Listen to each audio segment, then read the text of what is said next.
मेरे समय आप करते हुए उनके दादाजी नजर आ रहे हैं। शहीद नरवाल जी का पूरा परिवार इस समय यहाँ पे यहाँ पर मौजूद है। आपके दादाजी की लाइव तस्वीरें समय आप देख सकते हैं। तिरंगा यात्रा मैं यही कहना चाहूँगा कि एक बहुत अच्छी पहल है सुमित भाई की ये, और जैसा कि मैंने वहाँ पर भी उद्बोधन में भी बोला कि ये एक मुहिम यहीं तक सीमित नहीं रहनी चाहिए। हर डिस्ट्रिक्ट हेडक्वार्टर पे एटलीस्ट एक शहीद स्मारक सरकार की तरफ से ही होना चाहिए, उस पर नाम मुखरित किया जाना चाहिए स्वर्ण अक्षरों में, और किस गांव से किस परिवार से उस पर लिखा जाना चाहिए। और मात्र हरियाणा में नहीं, पूरे राष्ट्र में ये मुहिम चलाएंगे, और मैं सुमित भाई से रिक्वेस्ट भी करता हूँ और मैं इनका साथ दूंगा।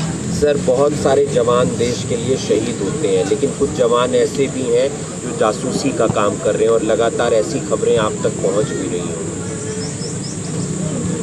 देखो, इस बारे में कोई कमेंट मेरे से ना लिया जाए तो इट विल बेटर, बट यदि इस तरह की हम बातें करें तो आपने रामायण का किस्सा भी पढ़ा है, महाभारत भी पढ़ी होगी, घर में भी कई बार होता है, बहुत सारी चीज़ें हैं। तो उन सब में कहीं ना कहीं इन्फॉर्मेशन तो घर से ही जाती हैं, तो ये बहुत ही गलत चीज़ है। और इसके लिए तो सरकार अपना जो एक उनका सिस्टम है वो उसको अपनाती है और उस पर काम करती है, उसमें हम कमेंट नहीं दे सकते इसे।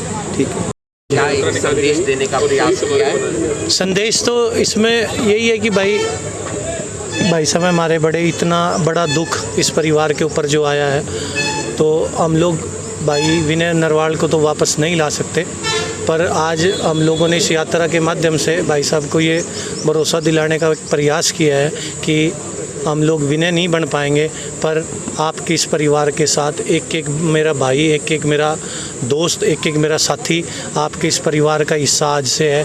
आपके परिवार के साथ 24 घंटे हम लोग हर दुख सुख में खड़े मिलेंगे आपको। एक इस परिवार के लिए हम लोगों ने यही प्रयास किया, इनको हौसला बढ़ाने के लिए।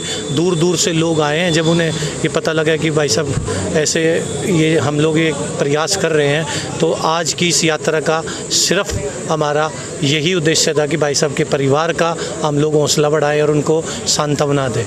बाकी हमारा शहीद स्मारक ये हमने बना लिया था काफ़ी टाइम पहले, पर जिस दिन ये हादसा हुआ मैं उस टाइम बॉम्बे में था, तो उसी दिन मैंने ये निश्चय कर लिया था कि इस पे पहला झंडा भाई विनय नरवाल के पिताजी के हाथों से लहराऊंगा, क्योंकि इस परिवार के ऊपर जो विपदा उन आतंकवादियों ने दी है, उसके लिए हमारा देश सारा एक इनके पीछे खड़ा इन्हें महसूस हो।